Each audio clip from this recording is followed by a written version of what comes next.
Harley shows us a proper off-road capable adventure tourer. The Harley-Davidson Motor Company has been making progress on its 100 New Bikes initiative, and while some of them have been variations on existing platforms, the new for this next year Pan America represents a net new direction for Milwaukee. This marks a radical departure from the norm for the Moco, as it's what you might call an actual proper adventure bike.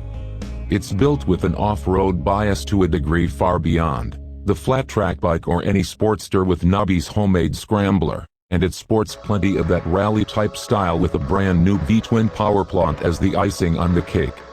The Pan America is a bold move for the factory.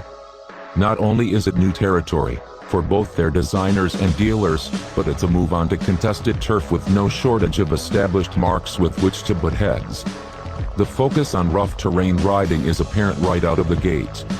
A sculpted front fender and beefy uprights lead the way under a blunt front fairing, complete with a brush guard under the wide, recessed headlight. Up top, a vented, clear, rally-style screen extends the rider's protection upwards to complete the pocket.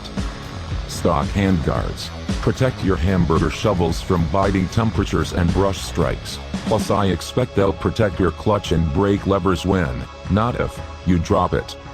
Behind the glass, and accompanying wind deflectors, a TFT screen bundles all of the pertinent metrics into a single location, and this is the entirety of the instrumentation.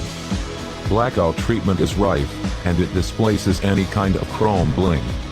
I don't know about you, but I'm glad to see that at the tank console and aircraft-style fuel door, duplex seating accommodates pilot and passenger, and a set of flip-out foot pegs and large JC handles help keep your friend. The long-stroke rear suspension leaves an aching void between the upswept subframe and rear wheel, and a short, high-mount mudguard completes the gear in the rear. While the stock bike comes bare, the accessory catalog offers a set of hard side bags, and a top case for some serious dry storage capacity. 2021 Harley-Davidson Pan America chassis. Details on the Pan America are still scarce, but it looks like the frame is to have a tubular steel construction, with a trellis-style subframe and yoke-style swing arm.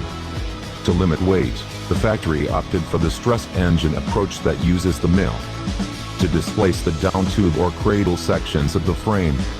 Many manufacturers just let the lump hang out of the front of the engine area, but HD adds a set of engine guards that double as protection for the radiator. A bash plate completes the engine protection down low to prevent terrain strikes from damaging the plant. Brembo supplies the anchors, and since there are dual front brakes you have plenty of breakage with which to work. Laced wheels round out the rolling chassis, and mount a set of gnarly-looking Michelin Stealth knobbies that bring a dual surface capacity to the table. The inverted front forks look like they may be adjustable, but the factory is keeping such details close to the vest thus far. 2021 Harley-Davidson Pan America drivetrain. Power for the Pan America comes from a 1,250cc Revolution Max plant to the tune of 145 plus horsepower and 90 plus pound-feet of torque. Why the plus? Well, it's cause HD is still being coy at this point, and I haven't exactly get the opportunity to throw one on a dynamometer yet. We know it's a 60-degree V-twin and that it's liquid-cooled, but it's unclear how much, if any, of Harley's new RDRS safety electronics will make the jump into this family tree.